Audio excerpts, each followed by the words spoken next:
Мен 4 жасымнан бастап көркем гимнастикамен айналысамын. Қазір жасым 13-те. Мен Қазақстан Республикасының чемпионатында топтық жаттығулармен 3-ші орын алып, Қазақстан құрамасына кірдім. Бұл маған көркем гимнастиканың спорт шеберіне үміткер болуға мүмкіндік берді.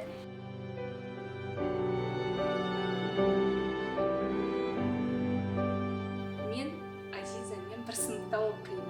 Ол жауапкершілігі мол және ұқыпты қыз. Ол бала кезінен көркем гимнастикаға құмар бала.